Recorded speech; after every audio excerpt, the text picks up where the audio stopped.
PBA playoffs na mga idol, quarterfinals na, kung saan 8 teams na lang ang natira, 4 ang may hawak ng twice to beat advantage. Top seeded team Magnolia Hatchet, San Miguel Beermen, Barangay Ginebra at Pinex Super LPG. Makakatapat ng Magnolia ang 8 seeded team na Token Tex Tropang Giga. SMB naman laban sa Rain or Shiny Lasto Painters, Ginebra versus Northport Batang Pier at Pinex laban sa Meralco Bolts na unang magbabakbakan dito sa quarterfinals. Hawak nga ng Pinex ang twice to beat advantage. Isang panalo lang pasok na sa semis. Well, papayag kaya ang Meralco na matapos agad ang series? So, opening quarter mga idol, easy 2 points para kay Chris Banquero. Turnover agad ang Pinex, gandang sidestep layup naman mula kay Jonathan Williams para sa unang puntos ng LPG. Namilipit sa sakit si Chris Newsom nang matuhod sa betlog ng Pinex Import. Kontrolado ng Pinex ang laban mga idol, mainit ang bungad ni Jason Perkins. With already 7 points, kinakapitan na lang ni Raymond Almasan para mapigilan etong si Jonathan Williams na meron na ding 10 points, lamang 8 ang Super LPG. End of first frame, 21-13. Second quarter, Alain Maliksi elbow jumper, pero nagpatuloy lang ang momentum ng Pinex. RJ Azul takeover, palo na mahigit 10 lamang ng LPG mga idol, 26-15. Uminit kanilang outside shooting, lahat na umaambag sa Pinex. Personalan na tinatrash talk ni Perkins ang import ng Meralco na si Sean Miller. Umabot 15 pinakamalaking lamang ng Pinex mga idol, pero last seconds nakagawa ng minira ng Meralco Bolts sa pangungunan nila Cliff Hodge at Bong Quinto. 47-39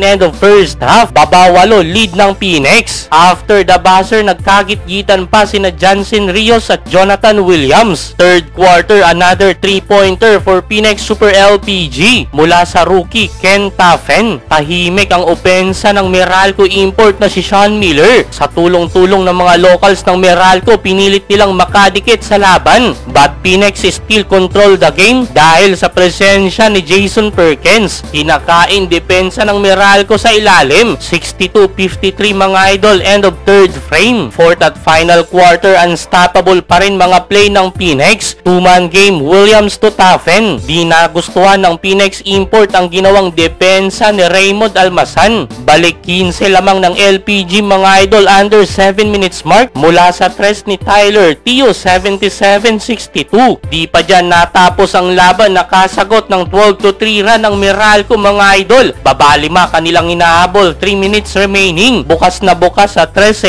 Aaron Black, 79-74. Intense na ang naging laban, Sean Miller and 1 play. Isa na lang lamang ng Pinex, 82-81. Last 8 seconds lamang tatlo ang Pinex. Chris Newsom 3 points buzzer beater to ties the game. Overtime mga idol, another 5 minutes. Overtime period, nakalamang na ang Meralco mga idol, 90-89. Nasaktan nga lang si Cliff Hodge matapos lumanding sa paa ni Taffen. To the rescue naman si Tyler Tio sa Pinex na uminit sa tres. Grabing laban mga idol, parehas ayaw magpatalo. Nagkaroon pa ng second overtime. Dikdikan pa rin makapagpigil hiningang laban. Hindi lang isa, dalawa, may pangatlong overtime pa mga idol. Third overtime, tuluyan ang napunta sa Meralco ang momentum. Sa dulo, ligtas na nakaraos dito sa game 1. Dahil dyan buhay pa ang Meralco Bolts mga idol, meron pang game 2. Halos maiyak sa pangihinayang ang import ng Pinex.